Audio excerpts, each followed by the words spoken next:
Bismillahirrahmanirrahim. Assalamualaikum warahmatullahi wabarakatuh. Alhamdulillahi rabbil alamin. Wal aqibatu li ahli taqwa wal yaqin. Fala udwana illa 'alal zalimin. Asyhadu an la ilaha illallah wahdahu la syarika lah. وأشهد أن سيدنا ونبينا محمدا عبده ورسوله. اللهم صل على فاطمة وأبيها وبعلها وبنيها وسر المستودع فيها بعدد ما أحاط به علمك. رب اشرح لي صدري ويسر لي أمري واحلل عقدة من لساني يفقه قولي أما بعد. Ikhwani wa akhwati rahimakumullah, yang ikut kajian pada malam yang penuh berkah ini, baik yang offline maupun yang online, baik yang ada di sekitar Depok maupun yang ada di Kuala. Bil khusus yang saya hormati Al-Mukarram Al-Muhtaram Ustaz Taufik dan Ustaz Gunawan dan ikhwan akhwat di Kuala semuanya. Alhamdulillah, syukurillah, kita bersyukur pada Allah Subhanahu wa taala pada malam yang penuh berkah ini, malam sangat agung dan mulia ini, kita bisa berkumpul kembali walaupun lewat udara untuk melanjutkan kajian kita tentang ma'rifatullah atau tentang akidah. Mudah-mudahan apa yang kita pelajari betul-betul dapat akan menambah keimanan kita, ilmu kita, dan takwa kita kepada Allah Subhanahu wa taala, sehingga kita bisa mencapai kebahagiaan, ketenangan, ketentraman, dan kedamaian lahir dan batin, dunia dan akhirat, insyaallah. Semoga juga kehidupan kita dalam kehidupan individu, kehidupan keluarga dan masyarakat serta negara semakin baik, semakin meningkat, dan semakin menuju kepada kedamaian dan keadilan, insyaallah. Pada pertemuan malam Jumat yang lalu, sebagai muqaddimah, saya sudah menyampaikan sedikit mengenai akidah, mengenai ma'rifatullah, dan juga pentingnya ma'rifatullah. Kemudian saya berpikir alangkah baiknya kalau kita merujuk kepada salah satu kitab sebagai referensi yang mu'tabar, yang diakui dan yang kuat. Saya lihat di beberapa kitab tentang tema-tema ma'rifatullah dan akidah, maka saya lihat bahwa kitab Al-I'tiqadat yang disusun oleh Asy-Syaikh As-Sifatul Jalil Al-Azam Al-Muhaddis Al-Mutakalim Al-Faqih Al-Imam As-Saduq, yang namanya adalah Abu Ja'far Muhammad bin Ali bin Al-Husain bin Bawai Al-Qummi, yang wafat pada tahun 381 Hijriah. Itu kitab cukup bagus dan memuat berbagai macam hadis dan riwayat yang berkaitan dengan masalah ma'rifatullah dan akidah. Dan tema-tema yang lebih dari 40 tema sudah saya sampaikan kepada antum, tinggal dilihat dan di-share, insyaallah kita akan kaji bersama-sama tema demi tema, sehingga insyaallah akidah kita menjadi lengkap, jadi sempurna dan kuat, insyaallah. Amin ya rabbal alamin. Langsung kita mulai kepada pembahasan pertama, muqaddimah dari muallif atau dari pengarang. Kemudian juga beliau memberikan syarah dan penjelasan terhadap muqaddimah yang ditulisnya. Bismillahirrahmanirrahim. Alhamdulillahirabbil alamin wahdahu la syarika lah. Wa sallallahu ala sayyidina Muhammadin nabi wa alihi wa sallama taslima wa hasbunallahu wa ni'mal wakil. Artinya, dengan nama Allah yang Maha Pengasih lagi Maha Penyayang. Alhamdulillahirabbil alamin, segala puji dan puja serta sanjungan hanya untuk Allah Rabbil Alamin, yang mengatur seluruh alam semesta ini, bahkan alam dunia dan alam akhirat. Wahdahu la syarikalah, yang esa dan tidak ada sekutu baginya.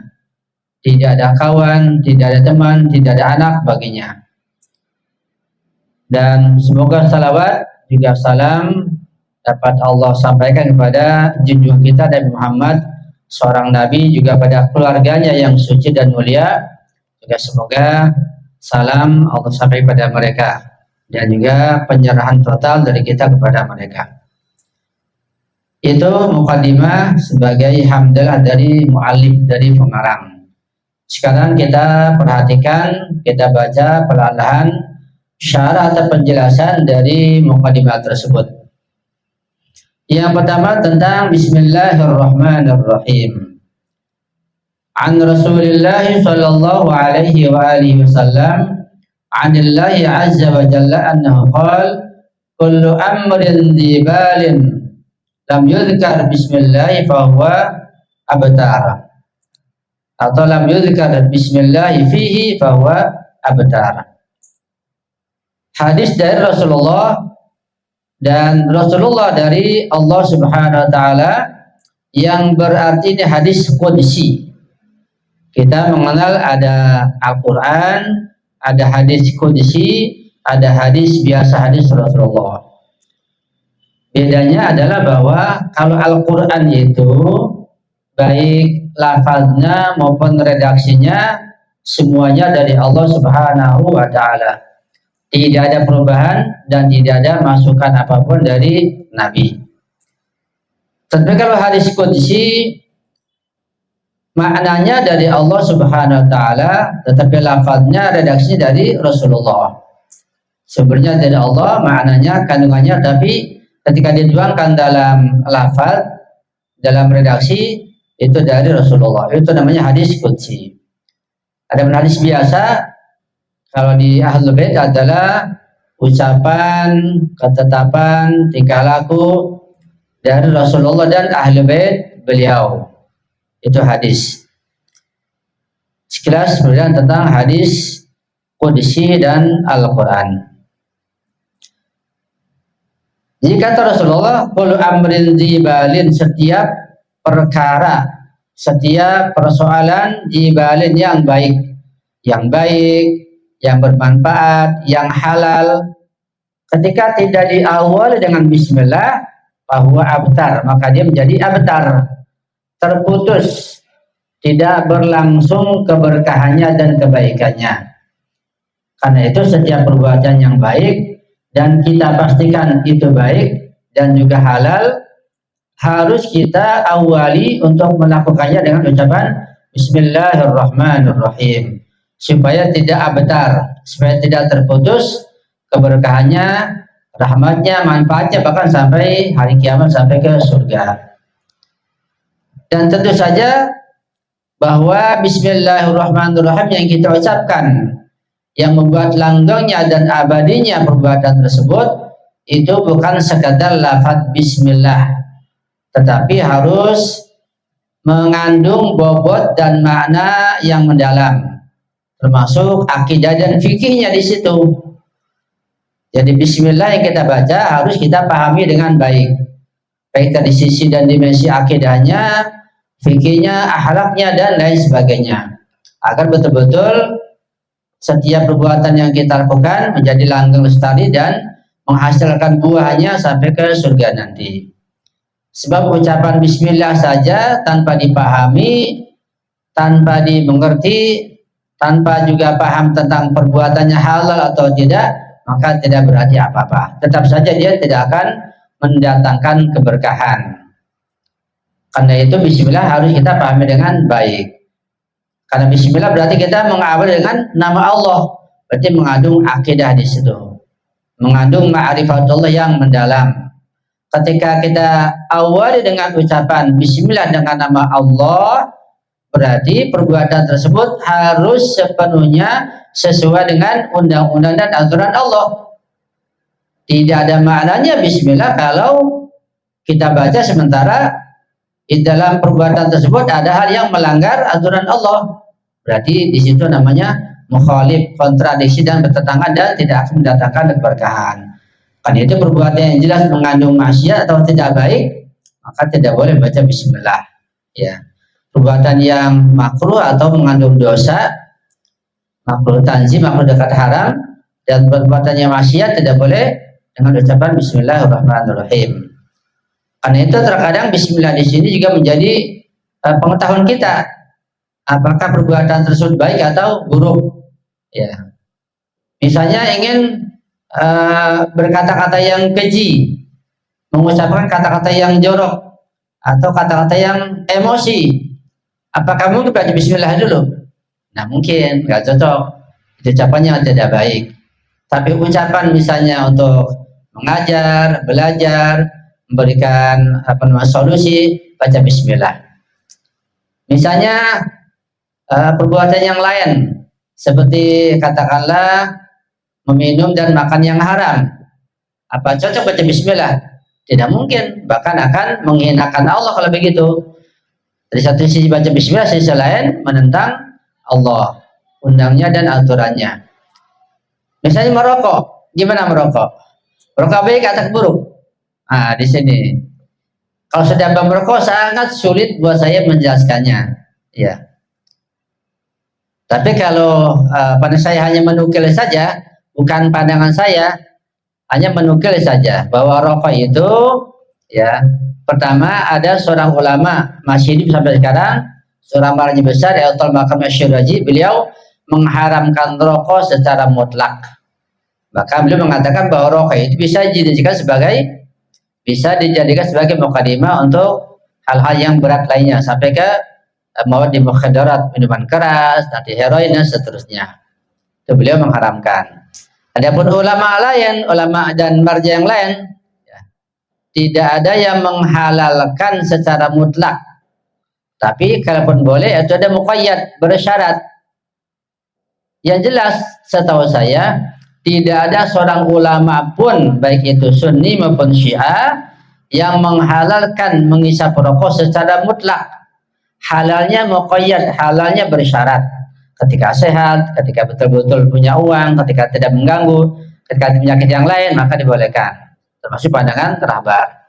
Jadi kalau begitu, apakah layak ketika merokok baca Bismillah? Nah, tinggal kita lihat bagaimana fatwa marja kita. Yang jelas ketika itu perbuatan yang kurang baik, maka tidak perlu baca Bismillah. Kecuali mungkin ada hal yang lain yang menunjang kebaikan tersebut atau pada kondisi darurat. Jadi singkatnya ucapan Bismillah itu sangat penting untuk kita pahami agar perbuatan dan apa yang kita lakukan Bismillah dapat mendatangkan keberkahan secara pasti setelah kita memahaminya tentunya.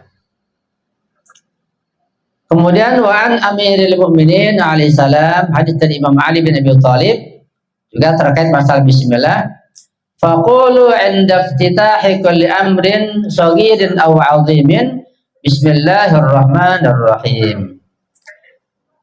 Ay asta'inu 'ala hadzal amri billahi alladhi la yahiqqu al-'ibadatu li ghairihi. Al-mughithu idza istughitha, al-mujibu idza du'iya.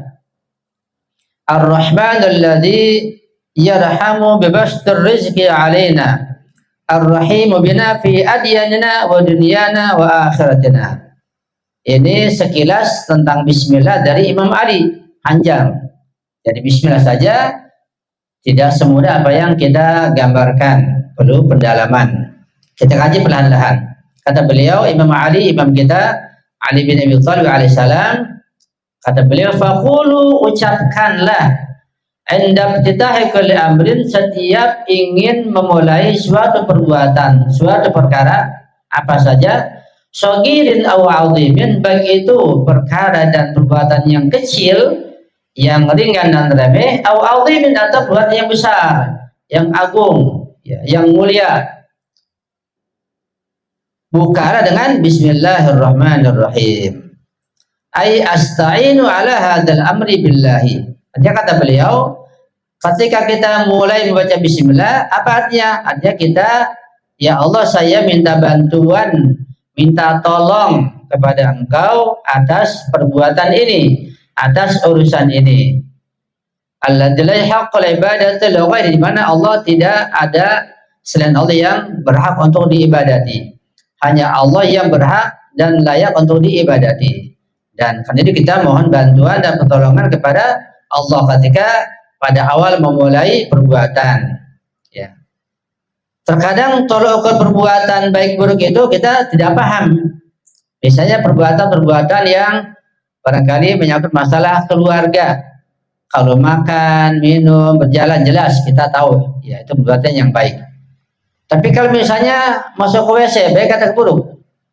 Ya, itu tentu baik kan untuk kesehatan. Maka baca bismillah.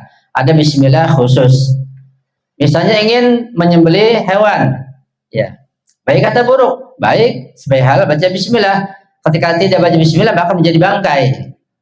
Walaupun telah putus 4 urat lehernya itu, kalau tidak baca bismillah, maka hewan tersebut, hewan yang halal seperti ayam kambing menjadi bangkai lantaran tidak baca bismillah. Misalnya hubungan keluarga, hubungan suami istri, baik atau buruk? Baik, makanya baca bismillah gitu. Bahkan kalau tidak membaca bismillah, ada di hadis saya baca, nanti setan bisa ikut campur di situ. Bahkan ada hadis yang juga saya tidak paham mana hadis itu. Seseorang yang kumpul suami istri dengan syahwatnya tidak baca bismillah dulu dan setan campur tangan di situ, nanti ada sperma si laki-laki itu dengan sperma setan akan bercampur masuk ke rahim wanita sehingga melahirkan anak yang mungkin yang nakal, yang bandel atau yang naudzubillah yang bisa melawan orang tuanya dan seterusnya. Kenapa? Karena tidak baca bismillah. Itu perbuatan baik harus baca bismillah. Kemudian al-mughitsu idza stughitsa. Ini sifat Allah, di mana Allah akan berikan pertolongan apabila dimintakan bantuan. Al-mujibu idza du'iya, yang mengabulkan doa ketika kita berdoa. Ar-Rahman alladzi yarham bibastir rizqi alaina, dan Allah Maha Pengasih dengan membeberkan dan menganugerahkan rezekinya kepada kita. Ini Ar-Rahman, kasih sayang Allah yang sifatnya di dunia. Dan itu sifatnya umum, mau orang kafir atau orang muslim atau siapapun dapat kasih sayang Allah. Karena itu orang-orang kafir sekalipun, orang ateis sekalipun, mereka bisa sehat, bisa hidup nikmat, bisa bahagia karena rahmat Allah. Tapi rahmat yang rahmaniyah, yang hanya di dunia saja terbatas. Tapi kalau rahmat ar-rahim, ar-rahimu bina fi adyanina wa dunyana wa akhiratina. Qul ar-rahim itu untuk orang-orang beriman saja nanti di akhirat. Jadi orang mukmin apalagi berwilayah dapat berbagai rahmat, dapat rahmat rahmaniyah di dunia, juga dapat rahmat rahimiyah di akhirat nanti, itu bekal abadi. Jadi rahmat rahimiyah dari Allah itu khusus untuk orang-orang yang beriman yang nanti akan masuk surga, apalagi yang berwilayah. Dan rahmat rahimiyah tidak terbatas, kekal abadi selama-lamanya. Sementara rahmat rahmaniyah, ar-Rahman itu terbatas di dunia saja. Jadi apa bedanya antara ar-Rahman dan ar-Rahim? Dan apa persamaannya? Baik ar-Rahman maupun ar-Rahim sama-sama bermakna rahmat. Sama-sama maknanya kasih sayang Allah. Bedanya kalau ar-Rahman di dunia untuk umum semua makhluknya, kalau ar-Rahim itu khusus untuk orang yang beriman di surga dan di akhirat. Ya, kita lanjutkan. Kemudian mu'alif mengatakan alhamdulillah. Kita lihat apa makna alhamdulillah. Anin Nabi sallallahu alaihi wa alihi wasallam, dari Rasulullah, beliau bersabda, kullu kalamin lam yubda fihi bil hamdi fa huwa akhta. Setiap kalam, setiap ucapan yang tidak diawali dengan alhamdulillah maka dia akan terputus. Ya. Kalau di atas tadi itu kullu amrin, setiap perkara, sifatnya umum. Mau perbuatan, mau perkataan, mau tingkah laku, mau apa saja umum. Diawali dengan bismillah. Tapi kalau diawali alhamdulillah, di sini kullu kalamin, setiap ucapan. Karena itu ucapan di sini ucapan khusus, artinya ketika seorang ingin berbicara di hadapan umum, ingin berceramah, ya, ingin menyampaikan makalah, maka mulailah dengan yang lengkap, dengan alhamdulillah, dengan sholawat, begitu. Jadi hadis ini dari Nabi itu sebagai dalil bahwa setiap penceramah membaca alhamdulillah biasa. Setelah salam baru alhamdulillahirabbil alamin wa bihi nasta'in dan seterusnya. Ini hadisnya ada bahwa setiap ucapan harus diawali dengan ucapan alhamdulillah bahwa akto. Kalau nggak diawali dengan alhamdulillah maka dia akan hilang keberkahannya. Itu pun punya makna yang luas. Artinya ada hubungan yang erat antara kalam, ucapan, ceramah dan kandungannya dengan Allah, dengan bimbingan Allah dan syariat Allah Subhanahu wa taala. Hadis yang lain juga dari Rasulullah wa anhu, laisa syai'un ahabba ila Allah min qaulil qail alhamdulillah walidzalika asna bi ala nafsihi. Kata Rasulullah, tidak ada suatu apapun yang paling Allah cintai yang berupa ucapan seseorang melainkan ucapan alhamdulillah. Jadi kalau kita ingin dicintai oleh Allah, Allah ingin suka, ingin senang pada kita, kita banyak-banyak mengucapkan alhamdulillah. Tapi juga tentu dengan maknanya, dengan artinya dan dengan penafsiran yang mendalam. Walidzalika asnabiha ala nafsi. Oleh karena itu Allah memuji dirinya sendiri dengan ucapan alhamdulillah. Seperti pada Al-Fatihah kita baca alhamdulillahirabbil alamin, di situ Allah mengajarkan pada kita bagaimana memuji dan menyanjung Allah Subhanahu wa taala. Dan mana alhamdulillah nanti lebih dalam, lebih jeruk lagi dibandingkan tasbih subhanallah, bahkan dibandingkan Allahu Akbar, ya. Lebih dalam maknanya. Itu terdapat dalam kitab Jami'us Sa'adat dijelaskan bahwa bobot dan pahala ucapan alhamdulillah lebih banyak, lebih tinggi dibanding ucapan subhanallah dan Allahu Akbar. Kenapa? Alhamdulillah mengandung Allahu Akbar juga mengandung subhanallah. Ya. Mungkin nanti lagi supaya kita bahas mengapa alhamdulillah lebih tinggi nilainya. Wa anil Imam Shadiq alaihi salam, hadis dari Imam Ja'far Shadiq alaihi salam, beliau berkata, man qala arba'a marratin idza asbaha alhamdulillahirabbil alamin. Barang siapa yang mengucapkan setiap pagi 4 kali, setiap pagi mengucapkan 4 kali, apa yang diucapkan? Mengucapkan alhamdulillahirabbil alamin 4 kali. Faqad adda syukra yaumi, maka berarti dia telah memenuhi syukur pada hari itu. Jadi setiap hari kita wajib bersyukur pada Allah. Nah, kita bilang alhamdulillahirabbil alamin 4 kali saja di pagi hari, berarti hari itu kita sudah memenuhi syukur kita kepada Allah Subhanahu wa taala atas berbagai macam nikmat dan karunia-Nya. Wa man qalaha idza amsa faqad ada syukra lailatihi. Dan orang yang mengucapkan alhamdulillahirabbil alamin 4 kali pada sore hari, berarti dia telah memenuhi syukurnya pada Allah pada malam hari. Jadi pagi hari 4 kali, sore hari 4 kali, sehingga sehari penuh itu 24 jam kita sudah memenuhi syukur kita kepada Allah Subhanahu wa taala. Tentu syukur maknanya yang sangat dalam, ya. Bahkan syukur itu termasuk martabat dan tingkat urufa yang tinggi, sehingga Allah mengatakan wa qalilun min ibadiyasy syakur, betapa sedikitnya hamba-hambaku yang bersyukur. Nanti dibahas dalam kitab Jami'us Sa'adat tentang makna syukur, sangat dalam sekali, luar biasa. Yang kalau kita baca itu kita masih belum bersyukur, ya. Sebab ucapan alhamdulillah belum bisa mewakili bahwa kita telah bersyukur. Tapi yang penting adalah ucapan alhamdulillah memuji Allah, nikmat yang kita terima kita gunakan dalam hal yang Allah ridhai, begitu. Nah, kalau kita baca alhamdulillah tapi nikmat yang kita terima kita gunakan dalam hal yang bermaksiat, berarti bertentangan dengan ucapan alhamdulillah, kita belum termasuk bersyukur. Itu diantaranya. Jadi mana alhamdulillah sangat dalam, juga perlu kita baca dan kita pahami dan kita kaji sebaik mungkin. Berikutnya adalah qauluhu wahdahu la syarikalah. Allah Maha Esa dan tidak sekutu baginya. Andal Alim alaihissalam dari Imam Ma'sum dalam hadis yang panjang, hadisnya separuh disampaikan di sini. Kata beliau alaihissalam, fa amma ma furidu 'ala al-qalbi min al-iman fal iqraru wal ma'rifatu wat tasdiq wat taslimu wal 'aqdu war ridha bi alla ilaha illallah wahdahu la syarikalah. Ini makna wahdahu la syarikalah. Jadi makna wahdahu la syarikalah itu bukan sekedar kita meyakini Allah itu esa. Tidak resiko sebagainya, bukan. Kata beliau di sini, adapun yang diasumsikan, dipadukan dalam hati yang berupa keimanan pada Allah Subhanahu wa taala, maka pertama itu adanya ikrar. Ada ikrar, kemudian ma'rifah, itu pengetahuan, kemudian tasdik membenarkan, kemudian taslim. Taslim itu penyerahan total. Kemudian adanya ikatan, hatinya diikat. Kemudian ridho. Baru itu baru la ilaha illallah wa la syarikalah.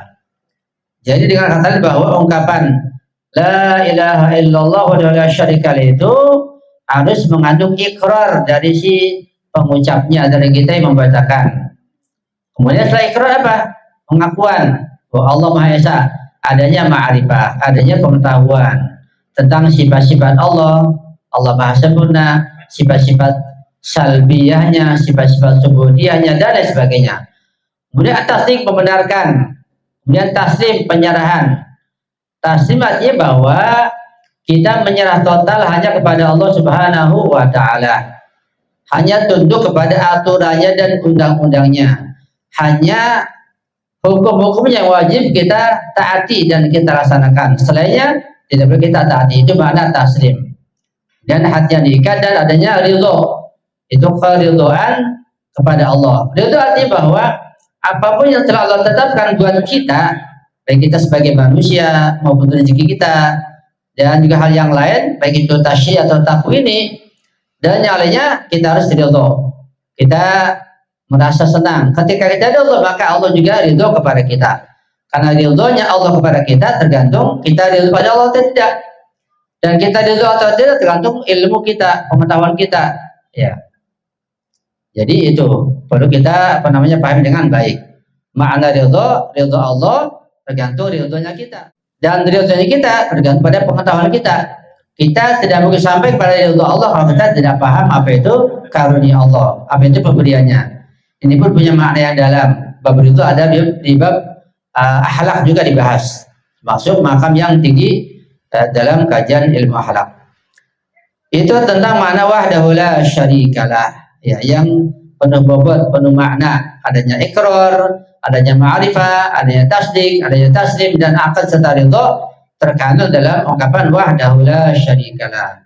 Kita betul-betul mengesahkan Allah Subhanahu wa taala.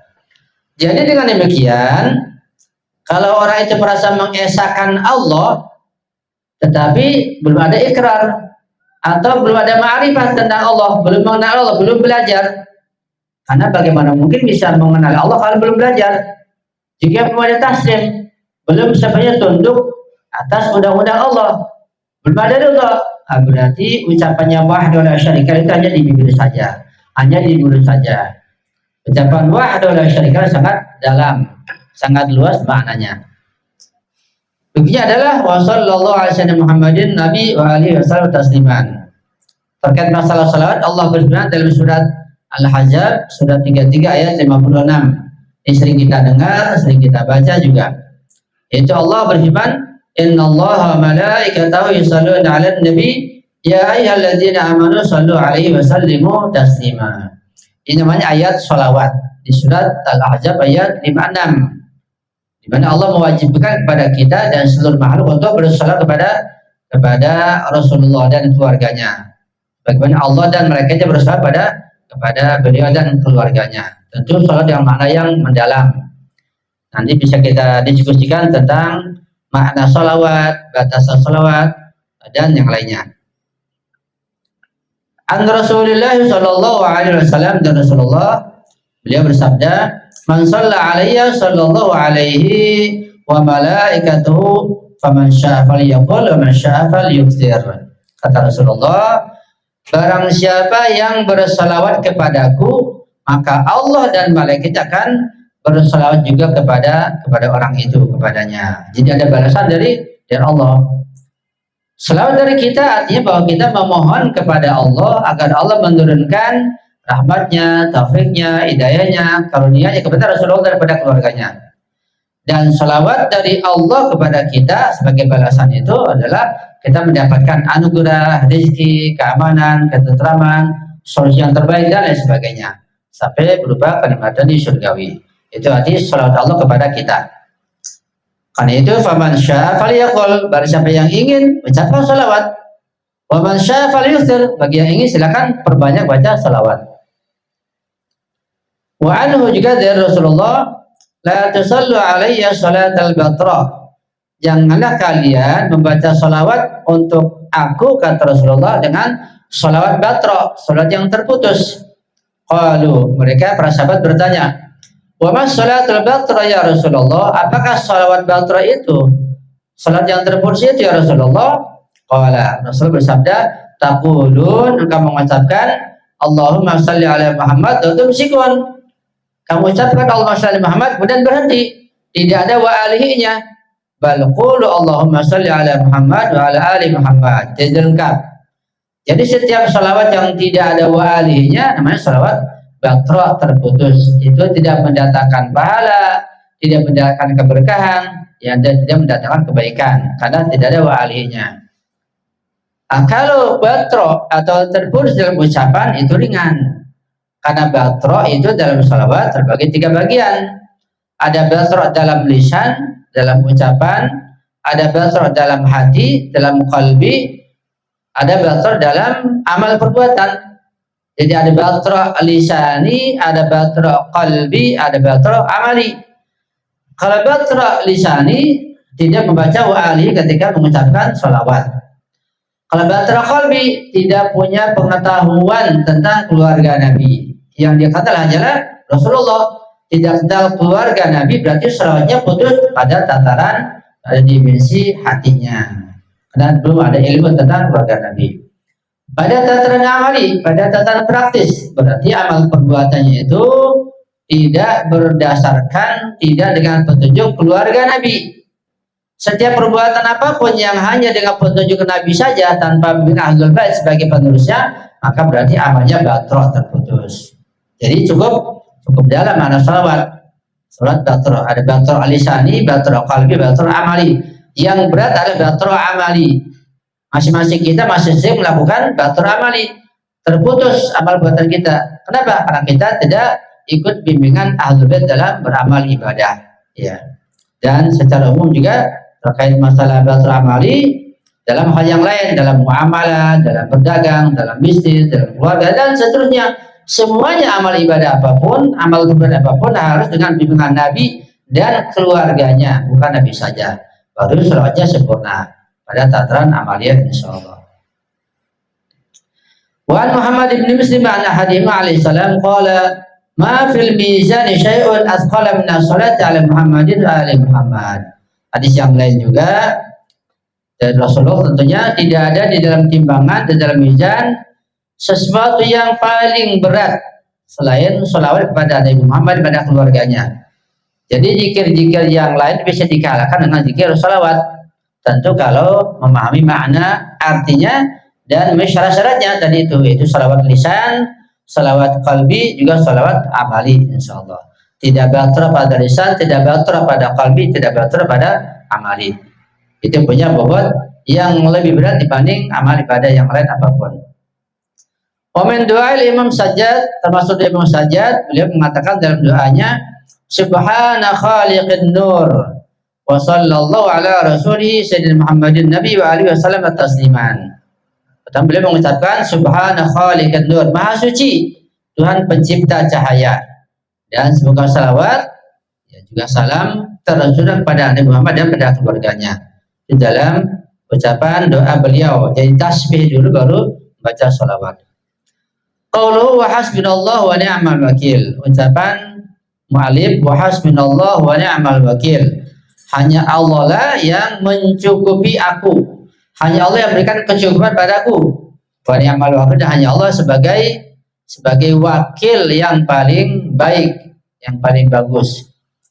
Dari Imam Shadiq alaihissalam, hadis dari Imam Ja'far Shadiq alaihissalam, beliau berkata, Ajibtu liman khafa kaifa la yafja'u ila qawli azza wa jalla hasbunallahu wa ni'mal wakil. Kata beliau, aku merasa heran, aku merasa takjub, kata Imam Ja'far Shadiq, bagi orang yang merasa takut, ya, kaifa la yafja'u ila qawli, kenapa dia tidak berlindung, ya, tidak membaca ucapan hasbunallahu wa ni'mal wakil.